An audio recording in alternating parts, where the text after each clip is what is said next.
Queremos dar gracias al Señor por este entrenamiento. Me alegro que esta convocación sea para un entrenamiento. El entrenamiento se supone que es para luego ir a poner en práctica lo que aquí se aprenda. Y que el Señor nos conceda para mirar en la palabra qué podemos aprender de Cristo, no solo aprender la teoría de las cosas, la información, sino que sea de utilidad, de inspiración para vivir, para servir, admirando a esta maravillosa persona. Y gracias al Señor por la exposición que hizo Rubén en la mañana, con tanto reposo que él habló, estas cosas preciosas de Cristo. Los hermanos me pidieron que me hiciera cargo del Evangelio de Lucas. Así es que nos encomendamos en las manos del Señor para poder abordar lo que el Espíritu del Señor nos conceda en esta tarde. Vamos a orar al Señor. Padre nuestro, te damos gracias, porque este es un momento precioso, estar aquí contigo, en el nombre de nuestro Señor Jesucristo.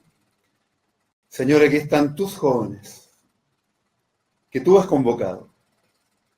De una u otra manera, Señor, ellos sienten un llamado a ser no solo creyentes, sino discípulos, siervos, que han de vivir, Señor, su vida, toda la vida que tienen por delante, unidos a ti, aprendiendo de la persona y de la obra de nuestro Señor Jesucristo.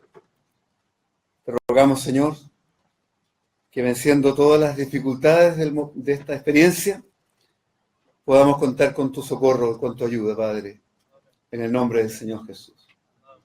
Amén.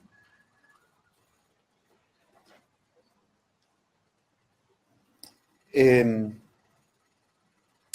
Evangelio de Lucas.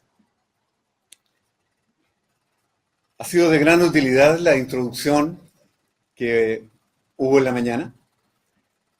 Así es que el seguir esta exposición de la tarde va a ser bueno haber visto, haber considerado la exposición de la mañana. Nos pone en el contexto de que el énfasis en el Evangelio de Lucas es Jesucristo hombre. También se dijo que el texto áureo o el texto sobresaliente es que el Hijo del Hombre vino a buscar y a salvar lo que se había perdido. Y bueno, vamos a dar un vistazo, un resumen de las verdades que más resaltan al entendimiento. Sé también que es muy difícil abarcar mucho en una sola hora de exposición, pero que permita al Señor que lo que podamos ver aquí sirva para inspirarnos en esto. Una de las cosas que me llama la atención en el primer capítulo es el movimiento angelical. 3 veces se mencionan un ángel hablándole a Zacarías. En el 1:11, se le apareció un ángel del Señor puesto en pie a la derecha del altar del incienso, y se turbó Zacarías al verle y le sobrecogió temor. Pero el ángel le dijo: Zacarías, no temas, porque tu oración ha sido oída. Los ángeles manejan esa información. Los ángeles saben que el destino de las oraciones, sabe que se pronunciaron en la tierra y sabe que fue oída en los cielos. Y tu mujer Elizabeth te dará a luz un hijo, y llamarás su nombre Juan, y tendrás gozo y alegría, y muchos se regocijarán de su nacimiento, porque será grande delante de Dios. ¡Qué expresión esa, hermano! Será grande delante de Dios. ¿Cómo pudiese ayudarnos esa palabra a todos nosotros? En este mundo y en esta sociedad en que todos quieren ser grandes, todos quieren ser exitosos ante la vista de sus semejantes. En esta escritura encontramos a alguien que tenía por gloria ser grande delante de Dios. No beberá vino ni sidra y será lleno del Espíritu Santo desde el vientre de su madre, y hará que muchos de los hijos de Israel se conviertan al Señor Dios de ellos. Qué precioso destino de este que recién estaba siendo engendrado y los tremendos frutos que vinieron después. Permita el Señor que entre nosotros, que de estos jóvenes haya muchos que también sean llenos del Espíritu Santo y que podamos hacer que muchos hijos se conviertan al Señor. En el versículo 19, 1:19 dice: y respondiendo el ángel, le dijo: yo soy Gabriel, que estoy delante de Dios y he sido enviado a hablarte y darte estas buenas nuevas. Bien sabemos nosotros que el Evangelio es buenas nuevas. Una buena nueva que los apóstoles predicaron, o que Cristo mismo lo predicó nuestro Señor. Pero aquí está esta misma expresión en la boca de un ángel que está delante de Dios. Qué admirables son los ángeles. Uno puede tener un aprecio, una admiración a los ángeles. Una de las cosas que tal vez más nos cuesta a los hombres entender de los ángeles es esa capacidad que tienen de contenerse. Porque ellos ven la necesidad, pero no pueden ir a menos que haya una orden explícita. Si la orden está, ellos se apuran a hacerlo, pero no pueden moverse cuando ven la necesidad. Y tienen una tremenda capacidad para hacerlo. Qué tremendo lo que dice Gabriel. Yo soy Gabriel, que estoy delante de Dios y he sido enviado. Qué hermoso. Es Dios que envía a su ángel y ese ángel es portador de buenas nuevas. Es decir, el evangelio que hablamos en la tierra tiene su origen en el cielo. En el cielo se pensaron las buenas nuevas. En el cielo se tomó en cuenta esto, se decidió esto para que luego fuese administrado por hombres como nosotros. Qué precioso lo que tenemos, hermano. Un evangelio que es celestial, que los ángeles anhelan hacerlo, pero la comisión no está dada a ellos, sino a estos débiles hombres de la tierra, a un débil Zacarías que duda y que queda mudo, o a una mujer más tarde como es María, y cómo se cumple en este movimiento, donde lo que ocurre no es algo nuevo, aunque es nuevo, en realidad era algo anunciado. Y en el primer capítulo también vemos que aquí está el cumplimiento de la profecía de Isaías. En Isaías 7:14 dice: he aquí una virgen concebirá. Y el ángel, hablando con María, le explica la obra del Espíritu Santo y cómo le responde la pregunta lógica de ella: ¿cómo será esto? Pues no conozco varón. Versículo 35, respondiendo el ángel le dijo: el Espíritu Santo vendrá sobre ti y el poder del Altísimo te cubrirá con su sombra, por lo cual también el santo ser que nacerá será llamado Hijo de Dios. ¿Qué valor tienen estas palabras? ¿Cómo es el cumplimiento de lo dicho con tanta anticipación por el profeta Isaías? También yo cito de memoria Isaías capítulo 9, porque de ahí surge también el pueblo que estaba sentado en tinieblas vio gran luz. O la otra expresión: porque un hijo nos es nacido, y el principado sobre su hombro, y lo dilatado de su imperio no tendrá fin, y llamará su nombre Consejero, Dios fuerte, Padre eterno, Príncipe de paz. Todo eso se estaba cumpliendo. Y María era la mujer elegida. María fue la Virgen que concibió y se cumplió todo por obra del Espíritu Santo. Qué precioso es todo esto, hermanos. Esto solo como introducción. Luego nos saltamos rápidamente al capítulo 2. Una de las cosas que Rubén nos decía en la mañana, que Lucas tiene mucha información propia, que no está en los otros evangelios. Y eso va a ser la marca de este compartir. La mayoría de las cosas que vamos a mencionar solo están en Lucas. Y aquí está la maravillosa expresión de Simeón. Qué admirable es este momento. Capítulo 2, versículo 25. Y aquí había en Jerusalén un hombre llamado Simeón. Y este hombre, justo y piadoso, esperaba la consolación de Israel. Y el Espíritu Santo estaba sobre él. Y le había sido revelado por el Espíritu Santo que no vería la muerte hasta que viese al ungido del Señor. Y movido por el Espíritu, vino al templo. Y cuando los padres del niño Jesús lo trajeron al templo para hacer por él conforme al rito de la ley, él lo tomó en sus brazos y bendijo a Dios diciendo: ¿no es emocionante esto, hermano? Ahora, Señor, despides a tu siervo en paz, porque han visto mis ojos tu salvación.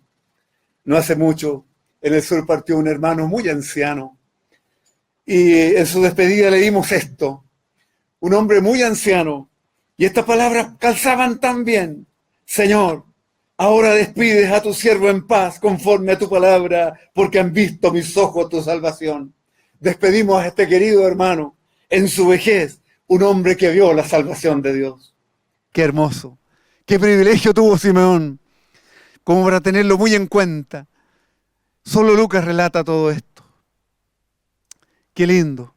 Seguimos avanzando. De aquí pasamos rápidamente a Lucas capítulo 5. Voy a saltar muchas cosas. En Lucas capítulo 5,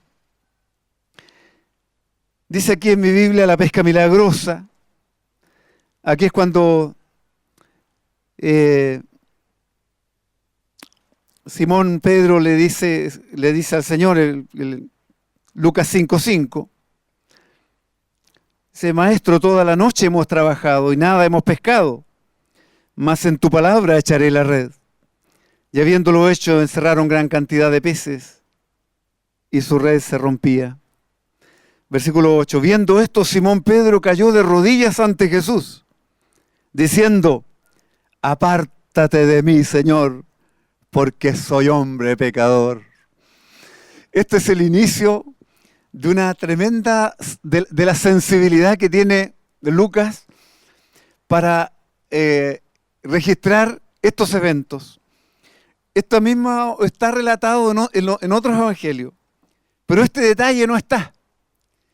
Fíjense qué hermoso es este detalle, por favor pongan atención. Dice: Simón Pedro cayó de rodillas ante Jesús diciendo: apártate de mí, Señor, porque soy hombre pecador. Si notamos, la acción de Pedro no tiene nada que ver con sus palabras. Sus palabras dicen una cosa, pero él está haciendo otra cosa. Le está diciendo: Señor, apártate de mí. Y él dejó el barco, se fue al agua y fue donde el Señor se postró ante él. Él hizo un movimiento de acercamiento y una vez que está junto a él le dice: apártate de mí. Es todo lo contrario. Es decir, si él se quería de verdad apartar, ¿por qué fue a estar junto al Señor? Lo que podemos resumir de esto, hermano, es el precioso encuentro entre un pecador y su Salvador. Qué hermoso es este instante. Qué atracción tiene el pecador por el Salvador. El Salvador atrae al pecador. El pecador se siente atraído por el Salvador.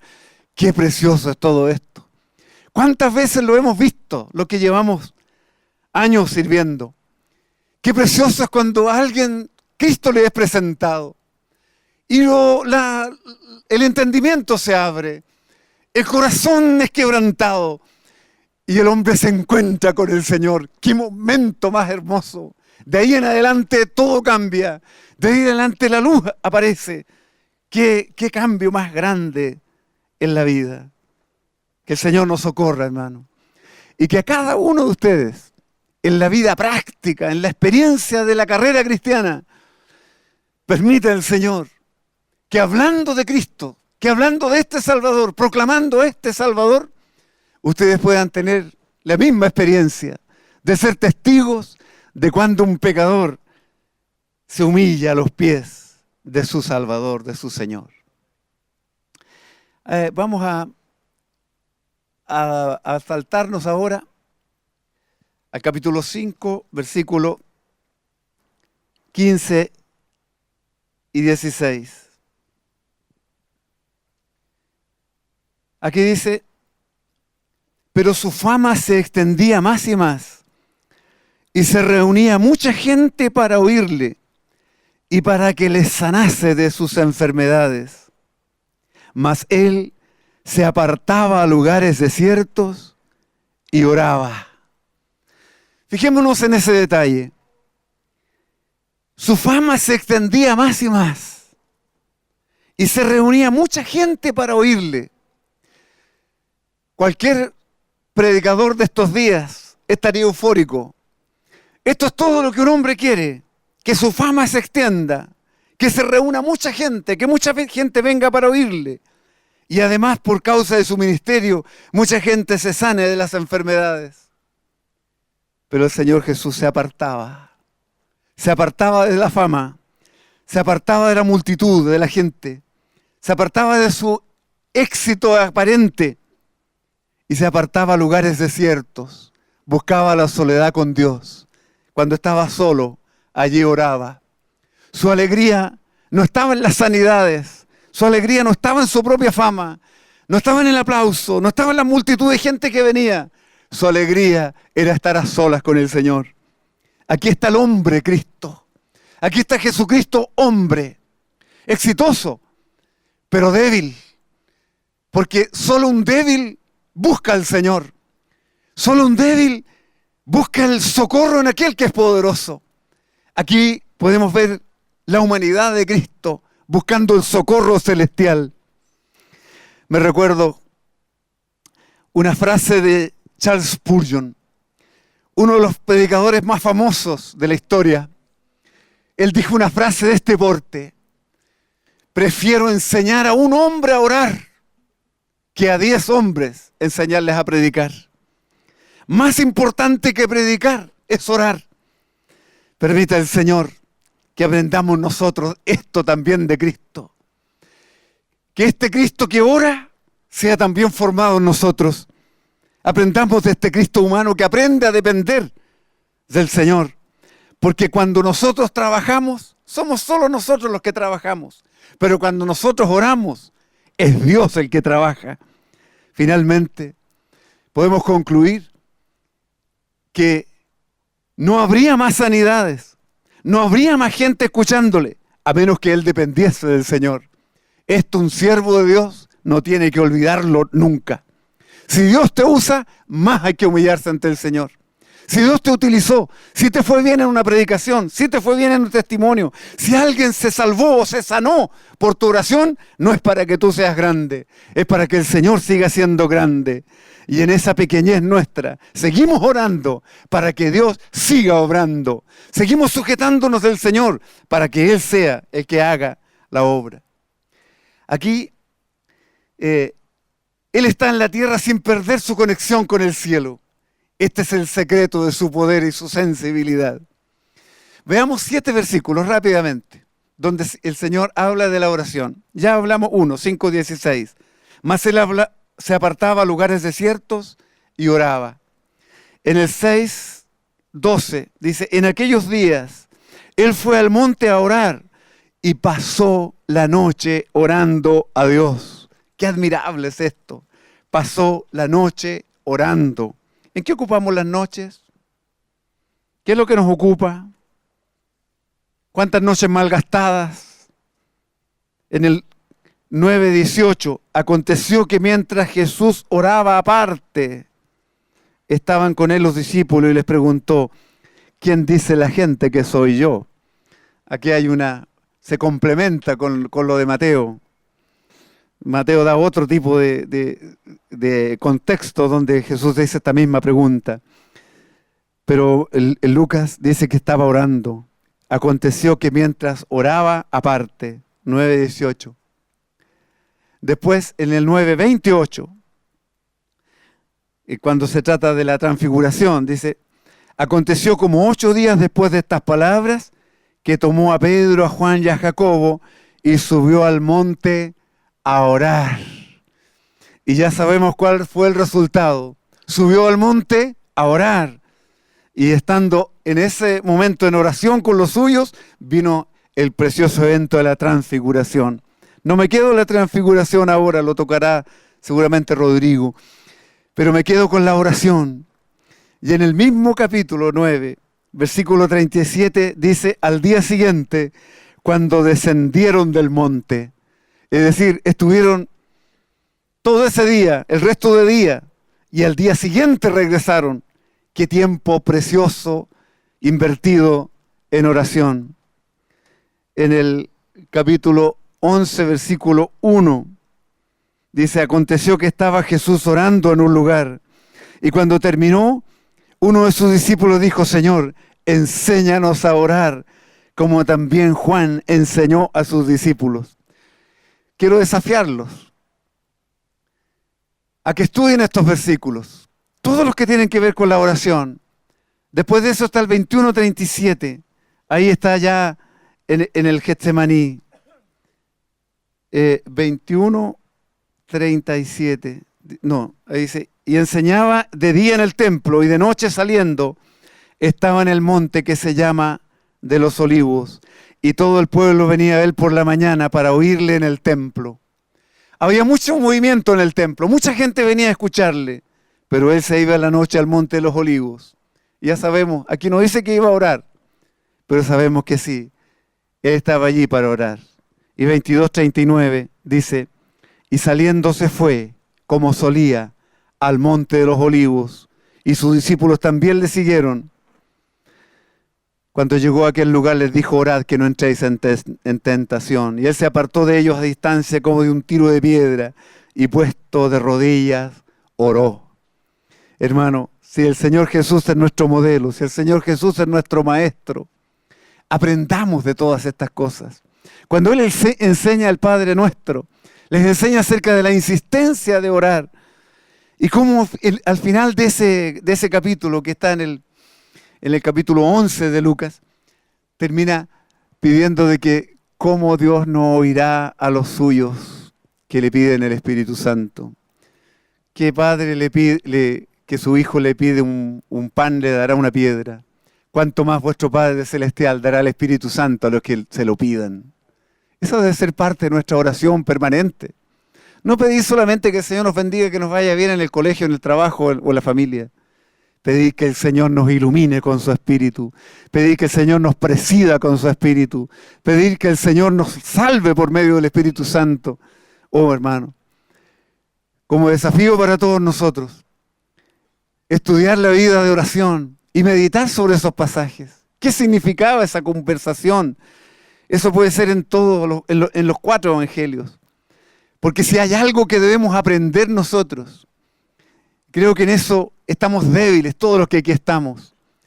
A veces cuando se escucha orar a un hermano o hermana, es tan breve esa oración. Uno se imagina cuando está solo orará. Tal vez sí. Es posible que en un momento de aflicción tú te tires al piso de la casa y clames y pidas perdón y pidas socorro.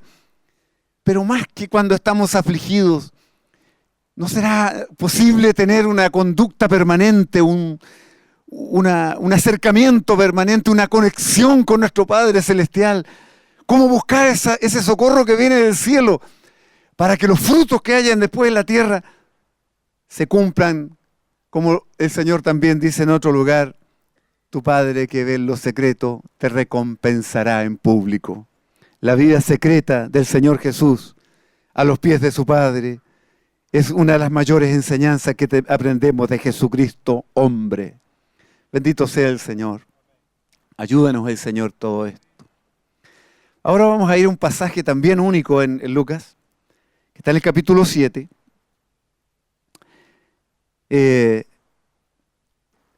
Bueno, aquí está Jesús resucita al hijo de la viuda de Naín.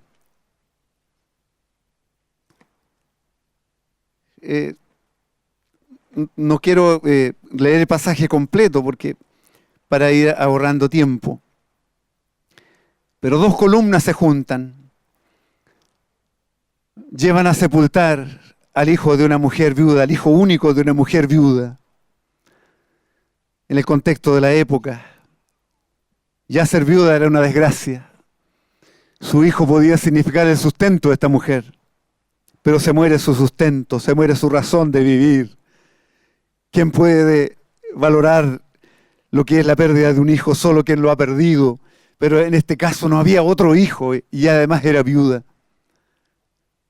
Versículo 13, 7:13. Cuando el Señor la vio, se compadeció de ella y le dijo: no llores. Y acercándose tocó el féretro y los que lo llevaban se detuvieron y dijo: joven, a ti te digo, levántate. Entonces se incorporó el que había muerto y comenzó a hablar y lo dio a su madre. ¡Qué sensibilidad de Cristo para reconocer dónde ir! ¿Cómo supo él eso? Lo supo anticipadamente, tuvo sensibilidad. Y al enfrentarse con esa necesidad, él supo cómo solucionarlo. La compasión se transformó en poder y el poder trajo de vuelta a un joven de la muerte misma. ¡Qué precioso es el Señor! Queremos aprender de esa sensibilidad. Que el Espíritu de Dios nos ayude a tener esa sensibilidad para llegar en el momento oportuno, donde más nos necesitan, y allí llegar, no siendo nosotros los que hacemos milagro alguno, porque nosotros no podemos salvar a nadie, pero aquel que proclamamos sí sana, aquel que proclamamos sí liberta, sí resucita a los muertos. ¡Qué bendito es nuestro Señor! Aquí hay un pasaje muy importante. Capítulo 7, versículo 29. Se está hablando de Juan el Bautista, del ministerio de Juan el Bautista. Juan el Bautista había enviado unos mensajeros a hablar con el Señor.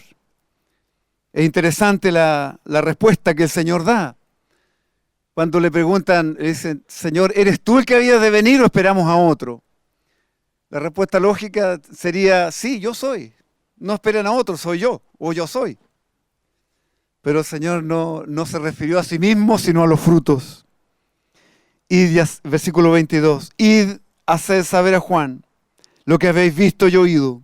Los ciegos ven, los cojos andan, los leprosos son limpiados, los sordos oyen, los muertos son resucitados, y a los pobres es predicado el Evangelio. Y bienaventurados aquel que no haya tropiezo en mí. Qué sabia respuesta del Señor. Oh hermano, aplicación práctica de esta palabra. ¿Eres tú cristiano? ¿Eres tú creyente? La respuesta lógica es: sí, yo soy, yo creo. Y me reúno en tal parte. ¿Y cómo se llama tu iglesia? Y ahí entramos en problemas. Pero, qué distinto sería que no tuviésemos nosotros que decir: sí, somos. Sí, yo creo y creo esto, y mi doctrina es esta, y leo esto y esto. Que se pudiese decir, alguien dice: mira, tiene conducta de cristiano, tiene reacciones de cristiano, tiene silencios de cristiano, habla como cristiano, hay gracia en él, hay santidad en él, hay algo en él que no tienen los demás. ¿Qué tiene este? Resultado, es creyente. El Señor aquí mostró los hechos, más que una simple definición. ¿Cómo se necesita esto en esta sociedad? Que seamos conocidos por lo que hacemos, por los frutos, más que por las palabras. Pero luego viene esta pregunta en el versículo 27, en realidad una descripción.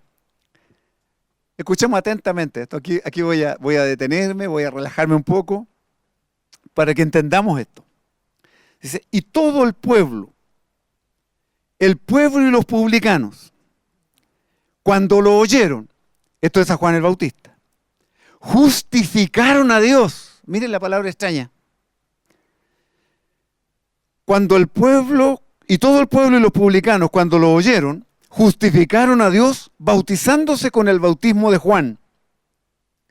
Mas los fariseos y los intérpretes de la ley desecharon los designios de Dios respecto de sí mismos, no siendo bautizados por Juan.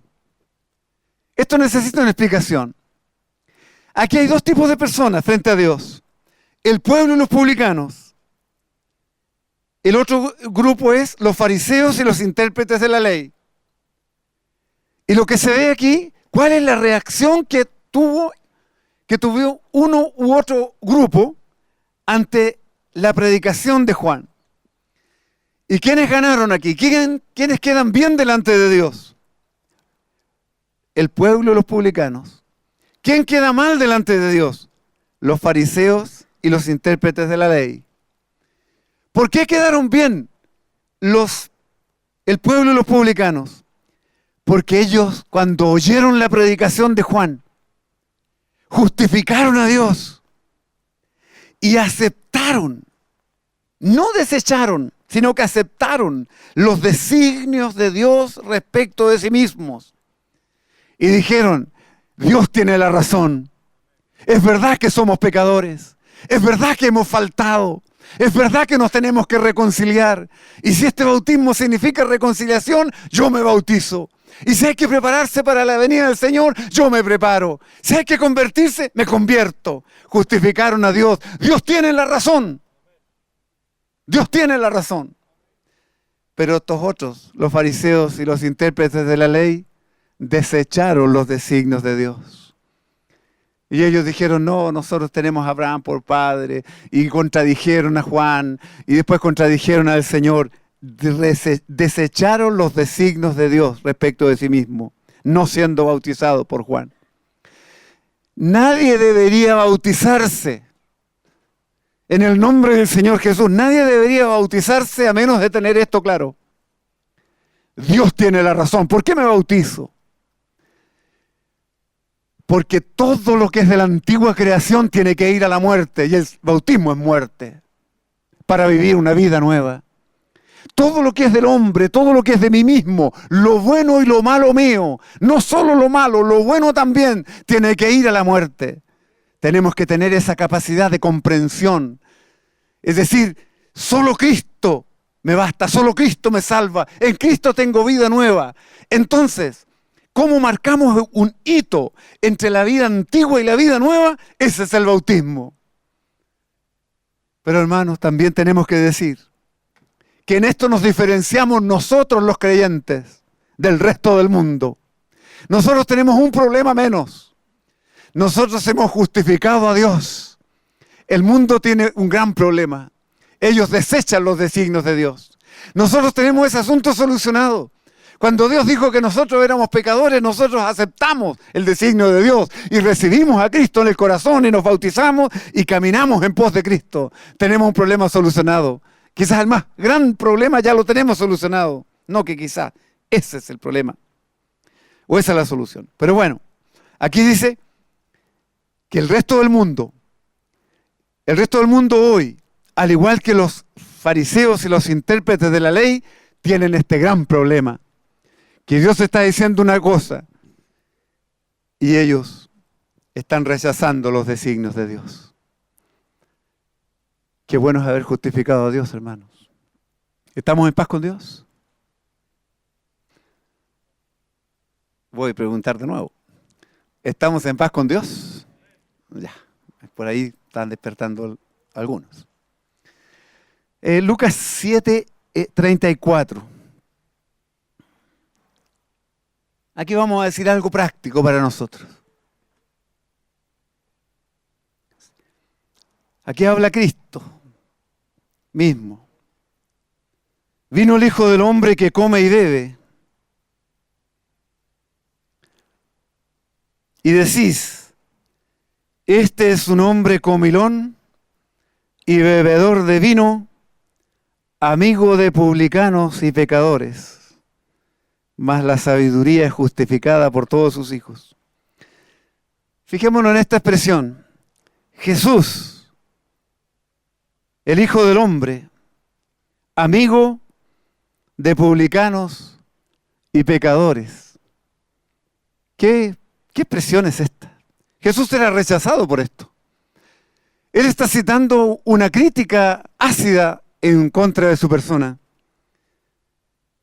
Pero él no les dice que están equivocados. Como que le acomoda esa definición. Jesús es el amigo de los publicanos y de los pecadores. ¿Saben, hermano? Excelente esta definición. Que los pecadores no huyan de nosotros. ¿Les parece bien esto? Que no huyan de nuestra religiosidad. Eso hacían de los fariseos, huían de los fariseos. No soportaban al fariseo, porque era tan religioso. Su lenguaje, su vida, su aparente santidad, su hipocresía. La gente se daba cuenta de su hipocresía y huían de ellos. Pero hermano, si nosotros somos santos, si nosotros somos de Cristo, no tenemos que alejarnos de los pecadores como si fuese algo terrible. Tenemos que apartarnos de los pecadores en cuanto a sus prácticas. No podemos respaldar o sumarnos a cualquier cosa que ellos hagan. Pero en cuanto a sus personas, podemos mantener una amistad. Porque es necesario que se encuentren no con el religioso, sino con el cristiano. Y el cristiano, por definición, es aquel que lleva a Cristo dentro. Que el Señor nos ayude a todos para que se encuentren con el Evangelio. Cuando se encuentren contigo, no se encuentren con el hermano o la hermana religiosa, el hermano o la hermana evangélica, el hermano canuto, canuta, que suena feo, ¿eh? Sino más bien se encuentren con Cristo, hermano, con Cristo en nosotros. No debemos alejarnos tanto de las personas al punto de perderlas. No encontramos esto en Cristo, sino más bien lo encontramos en los fariseos. Linda la definición. Amigo de publicanos y pecadores. Si nos alejamos, no los vamos a salvar nunca. Habrá una medida justa, habrá una medida de vida de Cristo que debe ser atractivo para los que no tienen al Señor. No siempre de total rechazo. El Señor nos libre de una santulonería. Ya, me salió. Ahora, Lucas 8:1. Aconteció después que Jesús iba por todas las ciudades y aldeas, predicando el evangelio del reino de Dios, y los 12 con él. Jesús iba por todas las ciudades y aldeas, predicando y anunciando el evangelio del reino de Dios. Queridos jóvenes, este Cristo también tiene que ser formado en nosotros. Aquí tenemos una deuda que queremos empezar a pagarla, porque por años y tal vez por décadas, nosotros hemos enfatizado esta frase.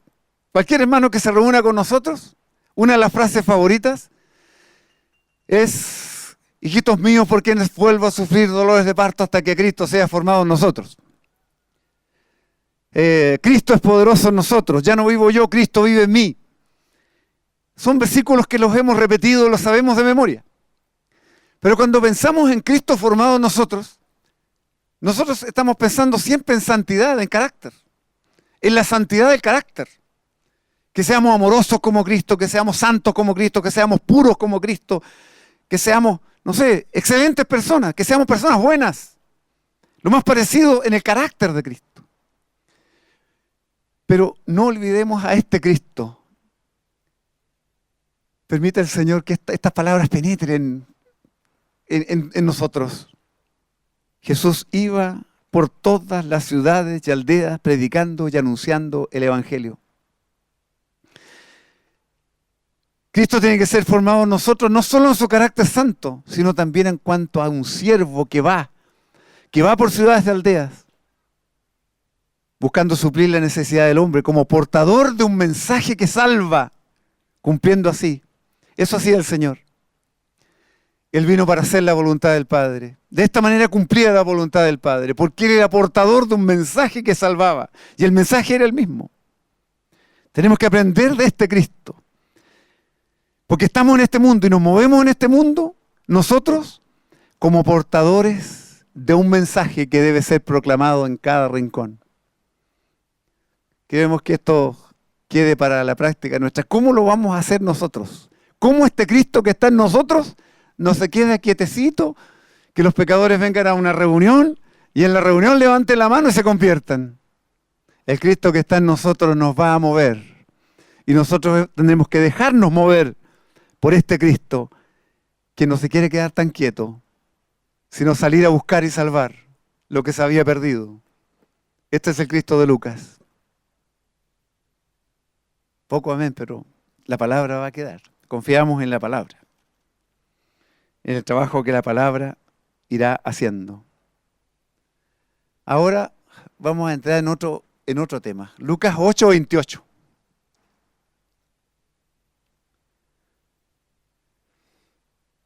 El endemoniado gadareno. ¿Qué cantidad de veces en los evangelios son nombrados los demonios? ¿Qué cantidad de veces en los evangelios es nombrado Satanás, el diablo? Y los demonios y los endemoniados. Aquí aparece uno, pero que los supera a todos. El endemoniado gadareno.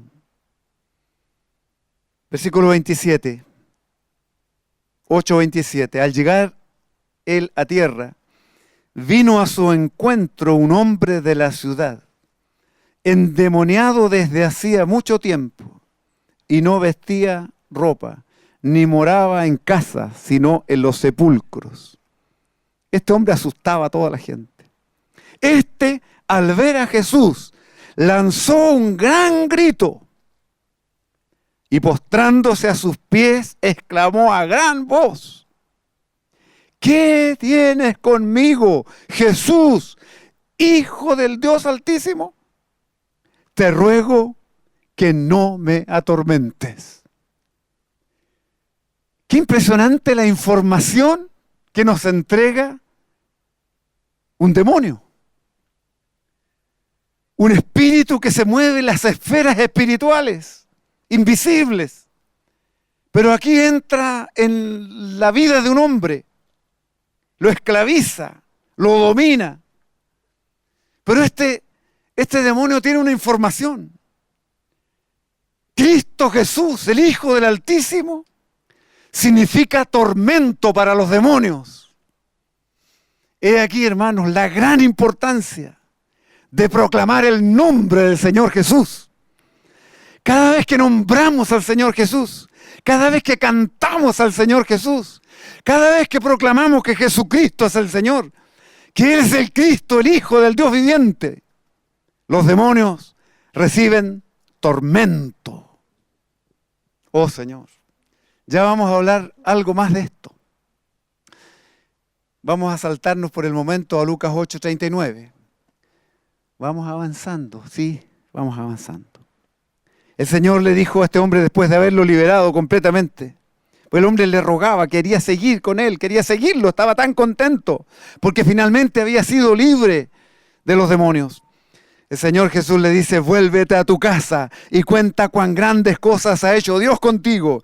Y él se fue publicando por toda la ciudad cuán grandes cosas había hecho Jesús con él. Ay, que me gusta este versículo. Porque, hermano, qué lindo, qué útil es un hombre. No despreciemos a alguien porque lo vemos endemoniado. No le tengamos miedo. Ayudemos a que sea liberado. Porque este que estuvo poseído por los espíritus demoníacos, inmundos de las tinieblas, bien puede ser más tarde habitado por otro espíritu, por el Espíritu Santo, por el Espíritu de Dios, y con Cristo en el corazón. Este hombre no pudo callar lo que vio y lo que oyó. Fue por toda la ciudad y le dijo a medio mundo cuán grandes cosas había hecho Jesús con él. Amén, hermano.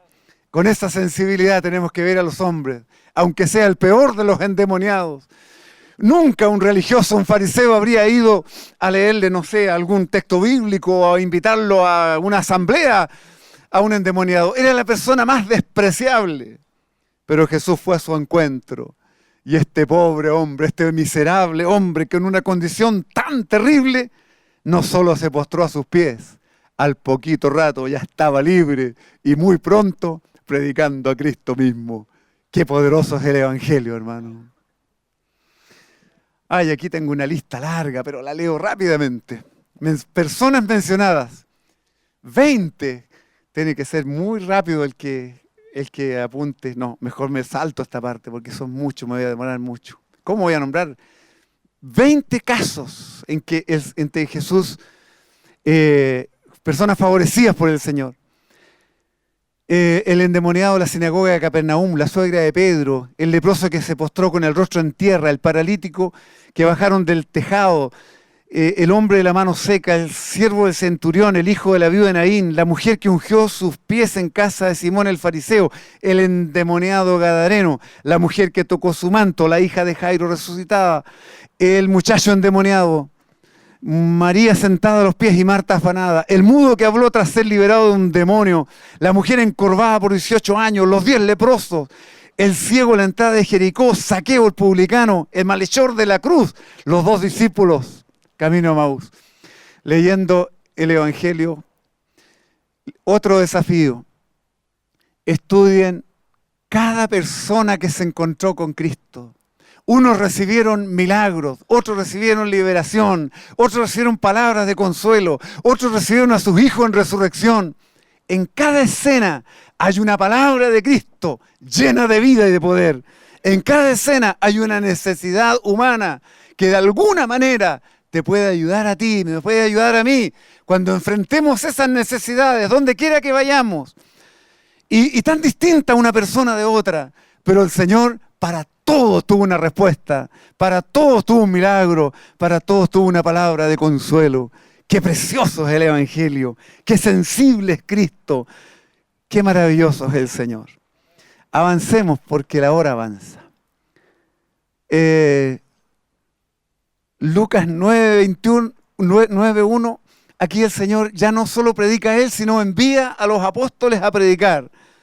Y los envía 9:1, habiendo reunido a los 12 discípulos, les dio poder y autoridad sobre todos los demonios y para sanar enfermedades, y los envió a predicar el reino de Dios y a sanar a los enfermos.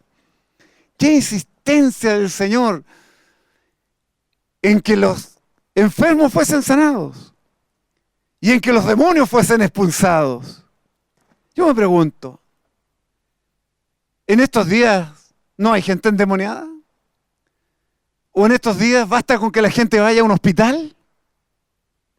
Esta palabra nos tiene que desafiar a nosotros. Y cuando el Señor nos envíe, estemos conscientes que el Señor nos da poder, nos da autoridad para predicar el reino de Dios, para hablar de Cristo. Y cuando hay un enfermo en esa casa, oren por el enfermo. Y cuando oremos, oremos respaldados por la palabra, obedeciendo al Señor, y veamos qué pasa. En una de esas empiezan a sanar muchos enfermos. Y si eso pasa, la gloria sea para el Señor. Aquí una frase nada más de comentario. A mí me cuesta muchísimo aceptar que alguien diga que esto se acabó, que esto era para aquel tiempo solamente. Eso es mera imaginación o presunción de hombre. En ningún momento Jesús dijo que eso era temporal. Que haya falsificación, que se preste para muchas falsedades, que haya mucha cosa rara, no invalida las palabras que salieron de la boca de nuestro Salvador. Muchas veces el Señor te usará y nos usará para sanar enfermos. Y si no se enferman, los sepultaremos y predicaremos en el funeral. Gloria al Señor. Sigamos esto. 9:51. 9:51. Esta palabra usted no la va a encontrar en otro lugar de la Biblia, solo en Lucas. Recuerdo que al principio de mis de mi vida cristiana. Tal vez a los 19 años, escuché a un predicador argentino referirse a este versículo. Lo citó de memoria en una predicación y yo lo escuché en un cassette. Después busquen en Google qué significa cassette.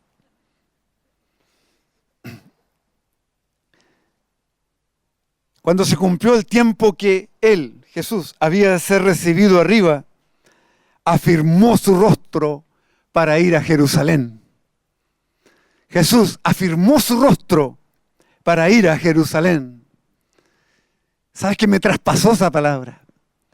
Ni les cuento la cantidad de años que han pasado. No me he olvidado nunca de esa palabra.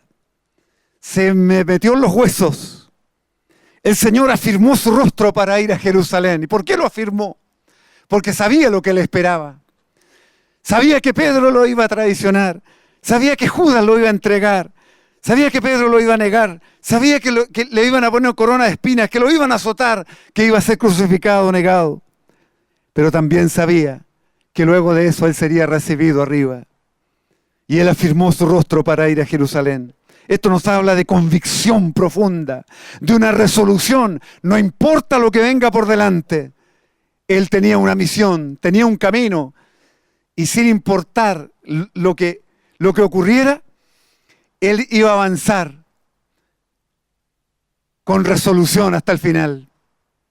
Esta es una palabra que tiene mucha aplicación para nuestra vida y nuestro servicio. Para ninguno de ustedes, queridos jóvenes, para nadie es fácil el camino. Tú no sabes qué dificultades vas a enfrentar este año, o mañana, o cada día. Conozco jóvenes que llegan apesadumbrados de su trabajo. Los que están empezando a trabajar y están conociendo el mundo real. ¿Qué pasan algunos de ustedes al tocar la realidad de la vida? Hermano, usted no sabe qué dificultad le espera más adelante. Va a enfrentar muchas dificultades de todo tipo, en todas las áreas de su vida. ¿Y qué vamos a hacer? ¿Vamos a retroceder? ¿Vamos a quedarnos detenidos? ¿Vamos a buscar una alternativa fuera de Cristo? ¿Nos vamos a volver al mundo, a las tinieblas? Muchas veces usted también, con Cristo en el corazón, tendrá que afirmar su rostro e ir a Jerusalén, ir a la muerte, porque después de la muerte hay resurrección. Gloria al nombre del Señor. Me impresiona esto del Señor. Afirmó su rostro. Muchas veces tú y yo vamos a tener que hacerlo. Los que llevamos más años, muchas veces en medio de todas las dificultades, de todas las oposiciones, cuando algunos claudican, cuando otros niegan, cuando otros defraudan, cuando otros caen, hay que afirmar el rostro y seguir adelante, porque sabemos que tenemos una encomienda divina, tenemos un llamamiento celestial, tenemos una misión en la tierra y nada va a impedir que esto se lleve a cabo. Gracias al Señor, que así sea con ustedes, jóvenes, que cuando pasen los años, ustedes puedan recordarse estas palabras y recordar que un día, hablando de Lucas, esta palabra también quedó grabada a fuego en sus corazones por el Espíritu Santo y les ayudó en el transcurso de su vida estudiantil, de su vida de familia, en lo que sea, en el servicio al Señor. Muchas veces hay que afirmar el rostro y seguir adelante. Ay, me quedo pegado en Lucas 9, porque también solo Lucas relata la tremenda reprensión que se llevaron Jacobo y Juan cuando se acercaron a Samaria y los samaritanos no quisieron recibirle y ellos dijeron: Señor, ¿qué te parece? Mira, qué espiritual, ¿eh? ¿Qué te parece si igual como lo hizo Elías, hagamos descender fuego del cielo y consuma a los samaritanos? Citó la Biblia, qué espiritual, qué celoso Jacobo y Juan. Y el Señor, yo me imagino la cara del Señor y me imagino la cara que pusieron ellos después, porque ellos tenían un carácter no tratado, tenían una soberbia, una envidia, un recelo religioso, no sé, todas las cosas que podamos decir que estaban en sus vidas, diferencias raciales, etc. El Señor les dice, no creo que muy suavemente esto: vosotros no sabéis de qué espíritu sois, porque el Hijo del Hombre no ha venido para perder las almas de los hombres, sino para salvarlas. Y se fueron a otra aldea. Bendito sea el nombre del Señor. Qué precioso es Cristo. Esto confirma lo que nos decía Rubén en la mañana. Lucas tenía clarísimo que el Evangelio no era solo para los judíos, sino universal para todos los hombres, hasta los samaritanos. Así que, hermano, todos los hombres, cualquiera sea su condición, para ellos también es la salvación. Este es el Cristo de Lucas. Qué hermoso es el Cristo de Lucas. Más adelante aparecen iglesias en Samaria.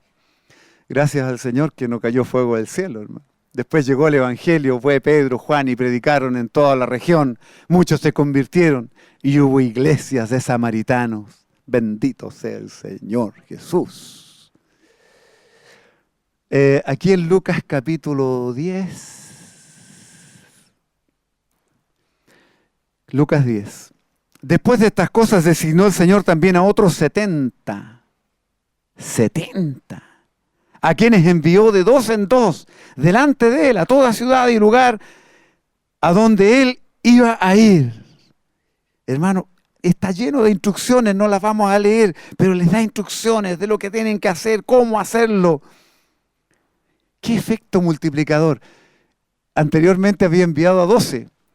Ahora los 12 se convierten en 70. Y los 70 los envía de dos en dos.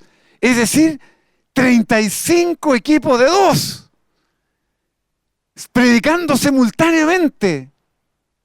Y yo miro aquí, ¿sabe, hermano? Salen más de 35 equipos aquí de dos. Permita el Señor que nos dé compañeros. Porque, hermano, puertas se van a abrir. Y no tienes que ir solo. Habrá un compañero, habrá una compañera de fe. Y habrá que llegar allá con el Evangelio y compartir la palabra y habrá fruto. No, somos poco organizados nosotros. Esta mentalidad de querer que la gente venga a nuestros cultos, a nuestras reuniones, va a tener que ir cambiando. Tendremos que formar equipos de dos en todas las localidades y ponernos de acuerdo un día del mes, un día de la semana, o no sé, hasta que nos acostumbremos. Tenemos que crecer en esto. Tenemos que movernos y ser capaces de movilizar a muchos.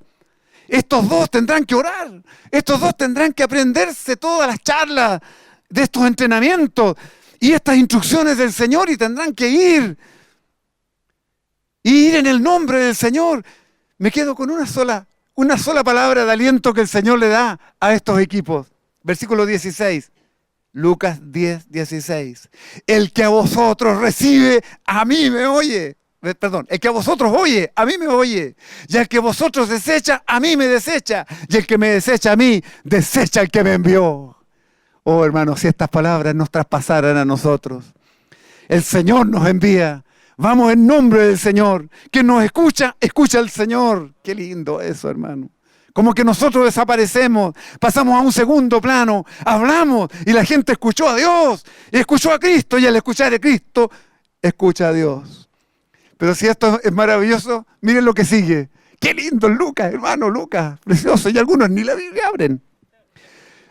Mire, volvieron los 70 tristes y apesadumbrados, derrotados. ¿No? ¿Cómo volvieron? Hay como 4 leyendo la Biblia. Volvieron los 70 con gozo diciendo: Señor, aún los demonios se nos sujetan en tu nombre. Y les dijo: yo veía a Satanás caer del cielo como un rayo. Y esta declaración, hermano, 10, 19.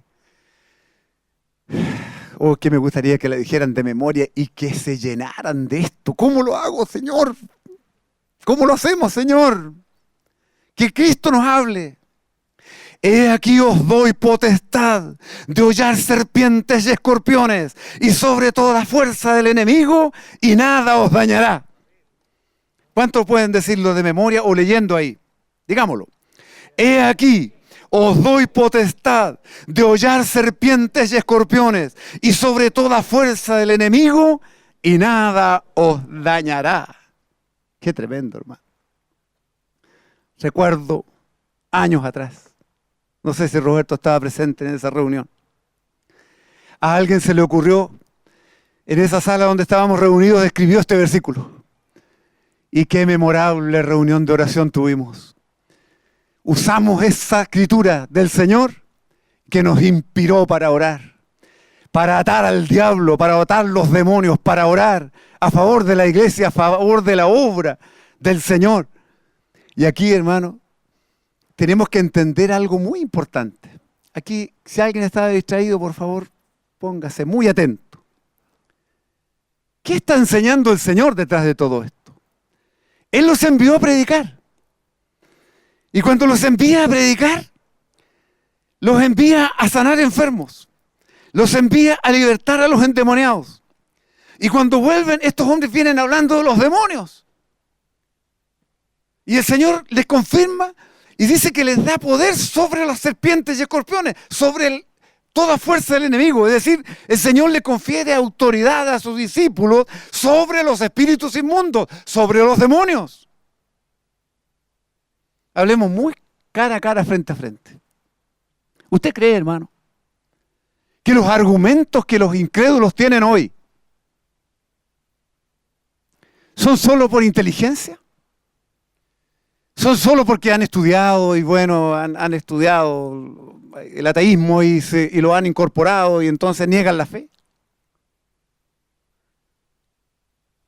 Lo que entendemos nosotros en las Escrituras, que el mundo entero está bajo el maligno, que hay fuerzas espirituales que retienen a los hombres no solo en el pecado y la maldad, sino en la incredulidad.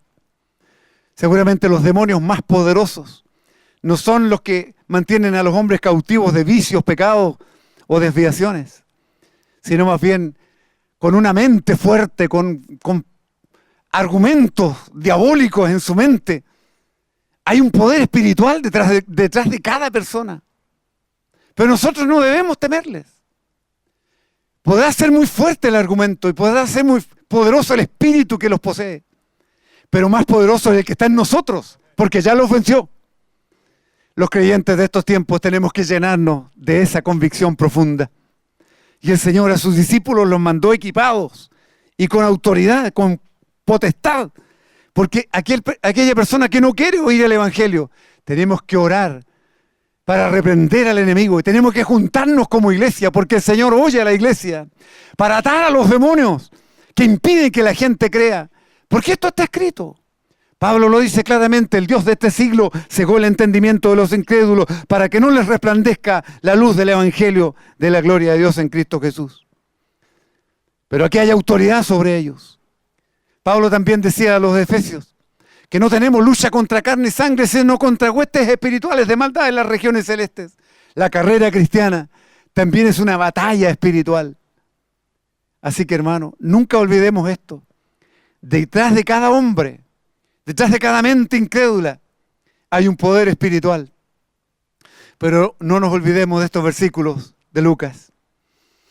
Aquí está el gran problema de la humanidad, el gran problema del hombre, que sin darse cuenta están bajo el cautiverio de Satanás mismo a través de sus demonios. Ese es el gran problema de la humanidad.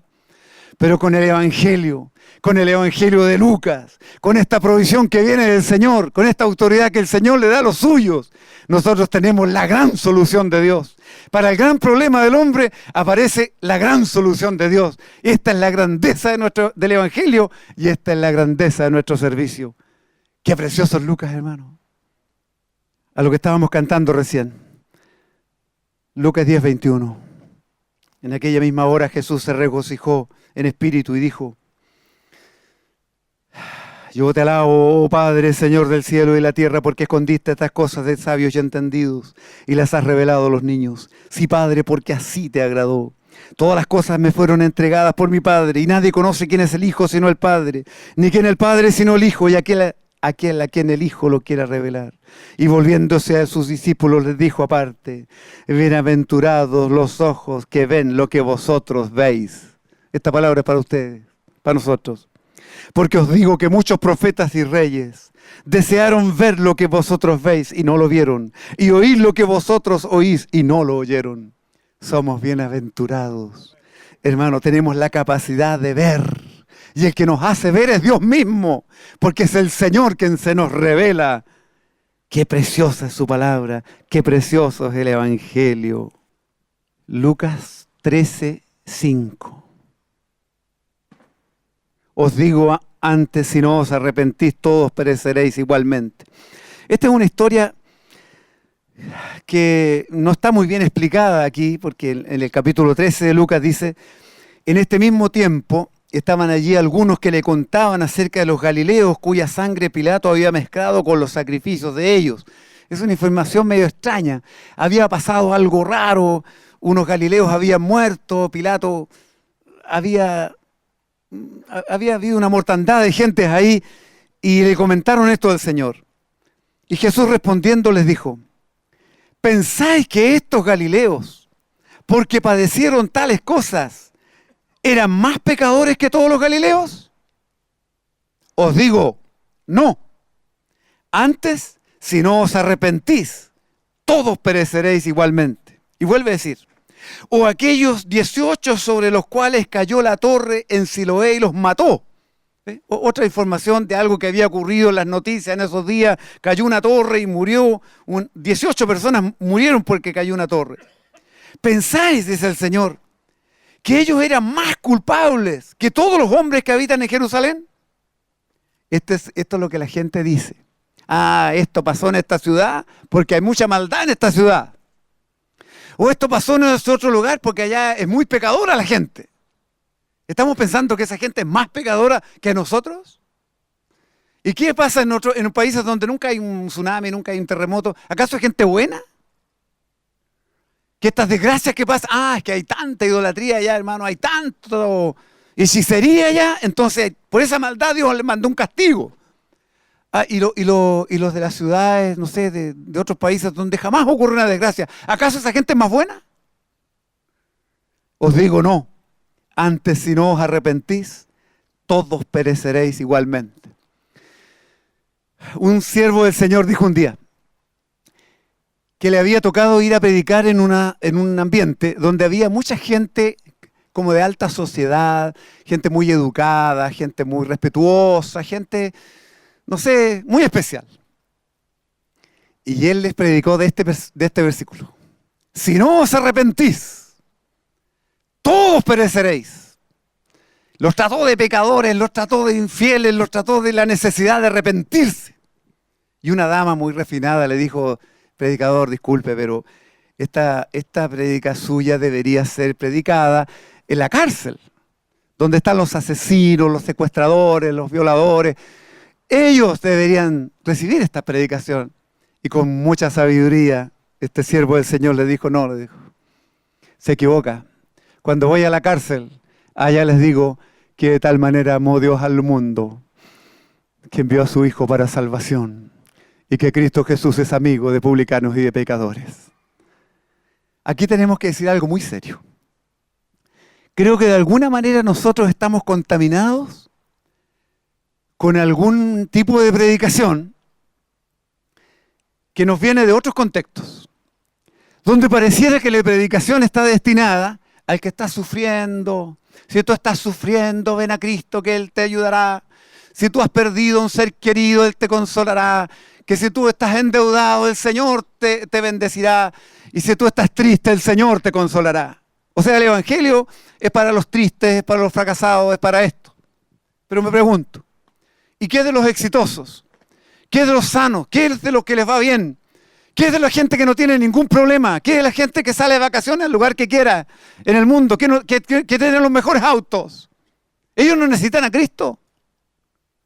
Amados hermanos, el Evangelio es para todos. Entonces, si no se arrepiente el hombre, perecerá. El hombre más correcto, la mujer más buena. Aquí un autor dijo esto una vez. Que alguien había comentado esto y dijo, esta persona es tan buena, es tan educada, tan respetuosa, tan buen vecino, tan buen padre. Lo único que le falta es convertirse. O sea, tenemos la doctrina del buenismo. No sé de dónde saqué esa inspiración, pero la doctrina que las personas buenas poco menos que no necesitarán salvación. O sea, lo único que necesitan, o sea, un poquitito más nomás sería la salvación y están listos. Amado hermano, siento decirle que estamos profundamente errados. Las personas que más han fracasado a veces están más cerca de Dios, porque no les queda otra alternativa que aferrarse de su Salvador.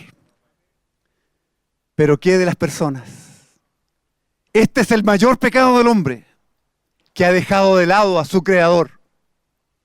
El hombre olvidó voluntariamente a su Hacedor. Y más aún, el hombre ha despreciado al Salvador que fue provisto por amor. Este Creador que nos ama, este Padre eterno, este Dios Creador del cielo y de la tierra, envió por amor a su Hijo al mundo para morir por todos los pecadores, hijos de Adán. Y estos hombres voluntariamente dejan al Señor afuera. Independiente de su conducta, buena o mala, puede ser la mejor persona del mundo. El hombre más altruista, el que ayuda a los más necesitados, el que hace los programas más millonarios para ayudar a los más necesitados o más enfermos. Ese hombre necesita tanta salvación como el que cayó en la cárcel por el mayor de los asesinatos. Entendamos eso, hermano. Porque estas personas buenas van derecho al infierno. Estas personas buenas están a punto de caer al precipicio. Ya hay que decirles que ellos también se arrepientan, que ellos están en un gran problema, que están en un tremendo pecado, porque han despreciado al Señor. Y a propósito han querido dejar afuera al Señor y lo niegan. Alguien se lo tiene que decir con valentía. Es necesario que en esta generación la trompeta suene clara, especialmente en esta generación tan ilustrada. No esperemos predicarle solamente al que parece que ya está por morir y ya en el último del fracaso. No, las personas correctas, esas personas que decidieron inteligentemente despreciar al Señor, si no se arrepientan, también ellos perecerán. Qué bien nos hace el Evangelio de Lucas. Avancemos rápido, aquí voy a pasar rapidísimo. Lucas capítulo 14. Solo Lucas revela esto, la parábola de la gran cena. Tengo que resumirlo de esta manera. Vuelto el siervo hizo saber estas cosas, los que se excusaron. Un padre de familia, un hombre hizo una gran cena y convidó a muchos. Y todos se excusaron por una razón u otra, porque compró bueyes, porque se casó, qué sé yo. Vuelto el siervo hizo saber estas cosas, 14:21, a su señor. Entonces, enojado el padre de familia, dijo a su siervo: ve pronto por las plazas y las calles de la ciudad y trae acá a los pobres, los mancos, los cojos y los ciegos. Y dijo el siervo: Señor, se ha hecho como mandaste y aún hay lugar. Dijo el Señor al siervo: ve por los caminos y por los vallados y fuérzalos a entrar para que se llene mi casa. Porque os digo que ninguno de aquellos hombres que fueron convidados gustará mi cena. Hermano, este relato es emocionante porque revela el corazón del Padre. Cómo quiere el Señor la salvación de los hombres. Cómo sufre el corazón del Señor el desprecio a la invitación que Dios le hace tan generosamente. Que el Señor conmueva nuestros corazones. Que podamos también ir y buscar a todos estos, los pobres, los mancos, los cojos, los ciegos, los defectuosos. Que entren hasta que se llene su casa. Ay. Lucas 15, sería para llorar, pero vamos a pasar muy rápido. Aquí está la parábola de la oveja perdida, donde el pastor deja las 99 y va tras la perdida. Cuando la encuentra, la pone en sus hombros gozoso, y al llegar a casa reúne a sus amigos y vecinos, diciéndole: gozaos conmigo porque he encontrado mi oveja que se había perdido. Os digo que así será. Habrá más gozo en el cielo por un pecador que se arrepiente que por 99 justos que no necesitan de arrepentimiento. La conversión de un pecador produce alegría en los cielos. Y nosotros, hermanos, estamos siendo llamados por Dios para producir alegría en los cielos. La parábola de la moneda perdida, lo mismo. Así os digo que hay gozo delante de los ángeles de Dios por un pecador que se arrepiente. Y la parábola del hijo pródigo, Yo no sé cuánta gente se habrá convertido por esta parábola. Como me imagino esta escena nada más. El hijo viene con el mayor problema de conciencia, ha fracasado, lo malgastó todo, lo despilfarró todo, cayó tan bajo como nunca se lo imaginó. Después vuelve en sí y se acerca y viene con miedo si es que lo irán a recibir o no. Ojalá lo reciban siquiera como un jornalero. Pero el padre mira y sale cada día a mirar por el camino, no sea que venga mi hijo, y de repente lo divisa y lo reconoce, no espera que el hijo viene, corre hacia él y lo abraza y lo besa. Yo me pongo a llorar por eso. Qué escena más linda, todos los han dicho, los siervos que nos han predicado, es el extravagante amor de Dios que abraza al más indigno, al que menos merecía. El hijo bueno aparece ahí. Los buenos tienen tanto problema. El hijo bueno reclama por el amor, porque no entiende el corazón del padre. Pero el padre revela su corazón y le dijo: mas era necesario hacer fiesta y regocijarnos, porque tu hermano era muerto y ha vivido, se había perdido y es hallado. Aleluya. Lucas 17, los 10 leprosos. Aquí lo digo, estos los 10 leprosos, hermano. También solo lo cuenta Lucas. Pero una sola frase, recuerden de esto, porque la historia ustedes se la conocen. La pregunta de Cristo. Versículo 17. Respondiendo Jesús dijo: ¿no son 10 los que fueron limpiados? ¿Y los 9 dónde están? ¿No hubo quien volviese y diese gloria a Dios sino este extranjero? Hermano, cuánta gente nos vamos a encontrar con mucha gente que quiere salud, que quiere ayuda, que quiere que le den una mano, que quiere los panes, que quiere los peces, pero a Cristo no lo quieren. Una vez que obtienen los resultados, se van. Señor, tenga misericordia a los que se van. Señor, tenga misericordia a estos 9 leprosos que se fueron, felices. Pero este leproso, este samaritano, volvió glorificando a Dios a gran voz. Y el Señor pregunta: ¿y los otros 9 dónde están?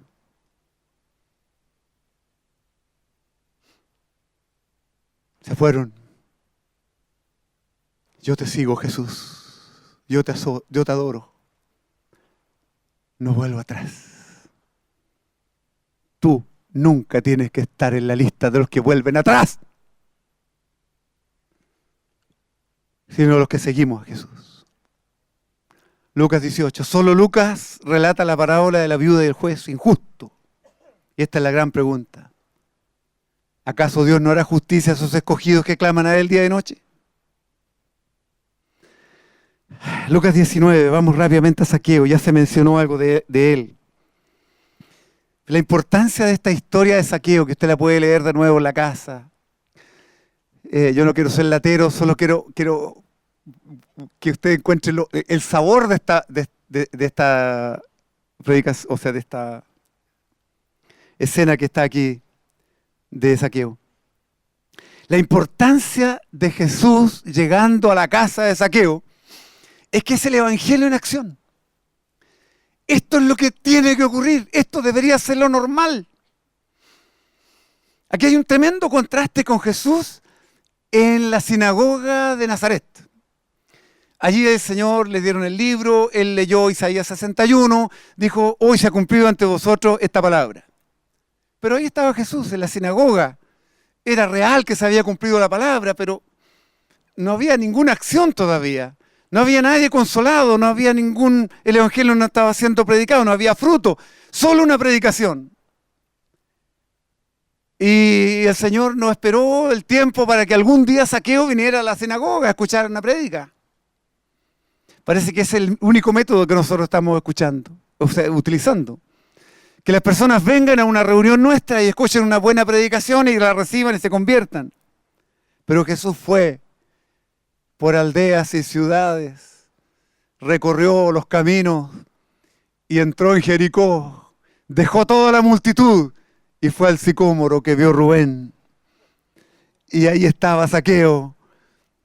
Y Zaqueo lo recibe, el Señor va directo a su casa, se queda con él y el Señor no le dice nada. Pero la sola presencia del Salvador en la casa hace que este hombre eche fuera todo a su cargo de conciencia. Doy la mitad de mis bienes a los pobres. Él había lucrado con los pobres. Si he defraudado a alguno, si es que he defraudado? Había defraudado a medio mundo, pero se lo devuelve cuadruplicado. Hay una revolución tan grande cuando Cristo llega a una casa. Y la respuesta de Jesús me conmueve.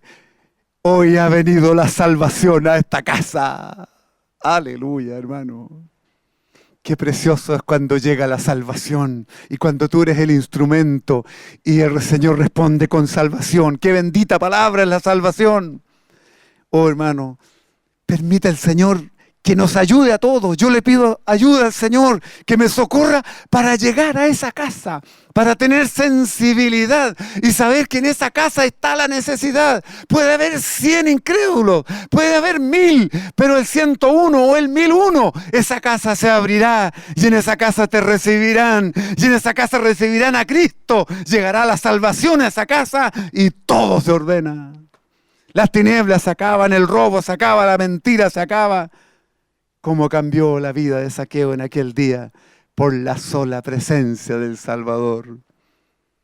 Amados hermanos, que el Señor nos socorra y nos ayude a salir y nos dé sensibilidad para llegar al lugar donde tenemos que llegar. No podemos vivir de puras reuniones. Tiene que ser formado este Cristo que sale a buscar, porque el Hijo del Hombre vino a buscar y a salvar lo que se había perdido.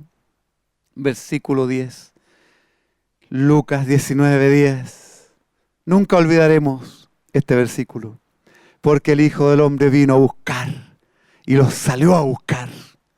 Que el Señor nos perdone como iglesia a nosotros, porque todavía nos hemos tardado mucho en aprender y le ruego al Señor que toque los corazones de los jóvenes, que los jóvenes que están aquí sean tocados por el Espíritu del Señor y aprendan y aprendamos juntos a salir a buscar y a salvar lo que se ha perdido, porque esto agrada al Señor. Hermano, aquí me salto muchas otras cosas porque otros tendrán que verlas, ustedes estudiarlas. Se nombra a Jesucristo hombre 3 veces en Lucas 23. Pilato lo dice, Lucas 23:4. Y Pilato dijo a los principales sacerdotes y a la gente: ningún delito hallo en este hombre. Lucas, Jesucristo, hombre. Luego vuelve a decirlo en el versículo 14 al final: no he hallado en este hombre delito alguno de aquellos que le acusáis. Aquí no está el león rugiendo, aquí no está el becerro sirviendo, aquí no está el águila volando. Aquí está el hombre, un hombre que va a ser sacrificado, un hombre que está destinado a la muerte, pero es un hombre justo, porque el centurión en el versículo 47, Lucas 23:47, cuando el centurión vio lo que había acontecido, dio gloria a Dios diciendo: verdaderamente este hombre era justo. Jesucristo hombre, Lucas. Y aquí terminamos con Lucas 24, el último capítulo. Lucas es el único que relata.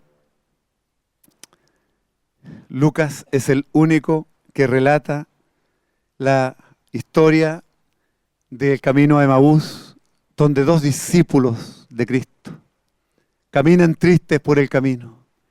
Y el Señor resucitado y todo, no viene luminoso, no viene con un séquito de ángeles, sino encubierto. Es un hombre entre los hombres. Jesucristo hombre, un hombre más. Eran 2, después 3. Se acerca un tercer hombre que camina con ellos, les escucha todas sus quejas. El ministerio del Cristo resucitado. Qué hermoso y qué inspirador. ¿Cuántas veces hemos sido alentados con estas palabras? Los corazones se habían apagado, estaban tristes. Había una muerte que no podían entender. Y si no podían entender la muerte del Señor, menos podían entender la resurrección. Uno de esos argumentos dicen que la tumba estaba vacía, pero a Él no lo vieron. No podían entender y no podemos juzgarlos a ellos. La muerte del Señor Jesús fue lo más incomprensible para los propios discípulos. Sus ojos estaban velados. Ellos tenían tanta alegría de ver a su maestro tan victorioso. Nada le quedaba pequeño. Avergonzaba a los sabios, enaltecía a los humildes. Salvaba a uno, consolaba a otro, detenía la tempestad, multiplicaba los panes. Oh, qué tremendo era el Señor. No podían imaginarse que una persona tan joven, tan llena de gracia, tan llena de vida, esta persona merecía reinar, merecía restablecer el reino de Israel, restablecerlo inmediatamente. Pero ellos estaban consternados, sus corazones se habían apagado. Pero qué consolador es el versículo 32, Lucas 24, 32. Después de oír al Señor, su dulzura, su reprensión tan dulce, sus palabras tan llenas de gracia, se decían el uno al otro: ¿no ardía nuestro corazón en nosotros mientras nos hablaba en el camino y cuando nos abría las Escrituras? Los corazones volvieron a arder, porque el ministerio del Cristo resucitado, no podía el Señor volver a los cielos y dejar a los discípulos tristes. No podía dejar a un Pedro humillado o a los discípulos desalentados. No, ellos tenían que estar en pie, eran sus siervos, eran sus íntimos. Tuvo que hacer algo por ellos y lo logró plenamente. Ardía nuestro corazón, volvió a encenderse el corazón. Y esta es una de las glorias del Evangelio, que el Evangelio enciende el corazón. Amar a Cristo enciende el corazón. Esperar la venida del Señor enciende el corazón. Pronunciar el nombre de Jesús ante gran asamblea enciende el corazón. Aunque se burle medio mundo, cuando tú hablas de Cristo, cuando tú predicas de Cristo, cuando tú te enciendes, te llenas de Cristo, el corazón está encendido. Oh, qué precioso es ser un siervo del Señor, qué precioso es ser un compañero del Señor, qué precioso es ser un siervo de Jesucristo. Y luego, hermanos, aquí creo que los ojos se llenaron de lágrimas en el versículo 39. La puerta estaba cerrada y los discípulos estaban hablando, comentando los últimos acontecimientos. El Señor se pone en medio y les dice: mirad mis manos y mis pies, que yo mismo soy. Palpad y ved, porque un espíritu no tiene carne ni huesos, como veis que yo tengo. ¡Qué instante, hermano, más maravilloso en toda la historia de la humanidad! Uy, que este instante vivido en un lugar seguramente oscuro, no había luz eléctrica, tal vez un lamparín, una cosa que alumbraba algo, pero ahí aparece su Señor y ellos se consuelan. El que murió venció la muerte.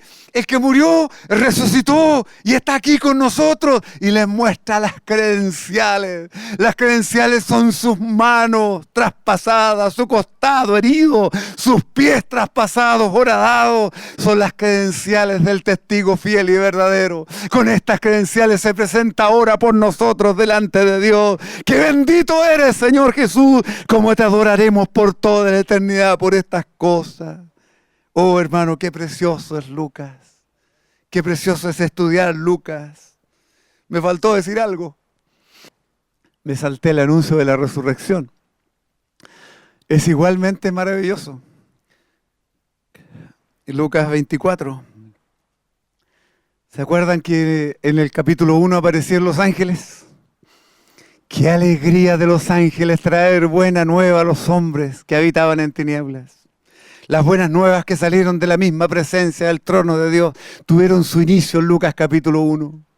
Y en Lucas capítulo 24, 33 años y medio más tarde, 34 años, no sé, otro que ponga fecha, ocurre algo maravilloso. Ya pasó el tiempo del Señor en la tierra, ya hizo lo que tenía que hacer y el Señor sepultado. Aconteció... capítulo 24, versículo 4. Aconteció que estando ellas perplejas por esto, he aquí se pararon junto a ellas dos varones con vestiduras resplandecientes. No dice que eran ángeles, pero eran ángeles. Y como tuvieron temor y bajaron el rostro a tierra, les dijeron: ¿por qué buscáis entre los muertos al que vive? Los otros evangelios también relatan lo mismo y usan palabras parecidas. Pero esta frase es la que tiene más música. Campbell Morgan, que es cuando escribe del Evangelio de Marcos, dice que el Evangelio está lleno de música. Y aquí le ponemos música, porque es la frase que más se recuerda de todas. Casi nadie se recuerda de qué fue lo que se dijo en Mateo o en Marcos, pero lo de Lucas todo el mundo lo recuerda. ¿Por qué buscáis entre los muertos al que vive? ¡Ay, qué maravilloso, hermano! Hay un tono triunfal, hay un tono de victoria en la voz angelical. La muerte está vencida. Jesús estuvo muerto, mas ya no está entre los muertos. ¿Por qué buscáis entre los muertos al que vive? ¡Qué anuncio, hermano! Una trompeta angelical lo dijo. Y en ese es el que nosotros creemos. Que el Señor nos socorra. Que esta palabra se haga vida. Que toda esta palabra no se quede en el libro, no se quede en el estudio, en el apunte. Que yo la pueda vivir. Señor, ayúdame, que quiero vivir esta palabra. Esta palabra no solo fue para los apóstoles, fue para ti y para mí. ¿Lo crees? Esta palabra es para ti. Esta palabra es para que se encienda a ti, para que tu corazón también arda, para que tú también ames al Señor, para que tú también tengas en alta estima lo que has visto, lo que has oído. Y al proclamar esto, se produzcan los mismísimos frutos. Oh, amados hermanos, no le tengamos miedo a los demonios. No le temamos. Nosotros somos más. Ellos nos tienen que temer a nosotros. Y así como cuando veían al Señor, ¿qué tienes con nosotros? ¿Nos vienes a atormentar? Ahora verán a Cristo formado en ti y se inclinarán. Jamás le temas cuando un demonio te quiera asustar. Satanás está vencido. Jesús lo venció en la cruz. Padre, te damos gracias y oramos con gratitud a ti esta tarde. Y te rogamos, Señor, especialmente por los corazones más tiernos que aquí están. Señor, los que se están iniciando en la vida cristiana. Señor, te rogamos a ti por ellos, que ninguno de ellos retroceda, que ninguno de ellos sea un mal agradecido como los 9 leprosos, que ninguno de ellos sea de los que retroceden. Señor, que la encomienda que tú le diste a tus discípulos al principio está tan vigente como el primer día. Socórrenos en medio de esta generación maligna y perversa. Permítenos ser verdaderos luminares en el mundo. Permítenos resplandecer con la gracia y la vida tuya. Permítenos, Señor, aprender a salir a buscar para salvar al que se había perdido. Señor, tú en nosotros, no solo en carácter, sino también en acción, socórrenos en estas cosas. Líbranos, Señor, de predicarle solo a los malos. Ayúdanos a ser severos también con los que se creen buenos. Señor, socórrenos a todos. Te lo pedimos, Padre. Que nos sigas hablando. Los que tienen que predicar mañana, llénalos de tu gracia. Y hasta el domingo, Señor, que este sea un tiempo de mucho provecho, oh Señor, y que nadie sienta que este tiempo no estuvo bien invertido. Gracias por este tesoro que estamos escuchando. A tu nombre sea, Señor, el honor y la gloria, Padre, en el nombre del Señor Jesús. Amén. Gloria al Señor.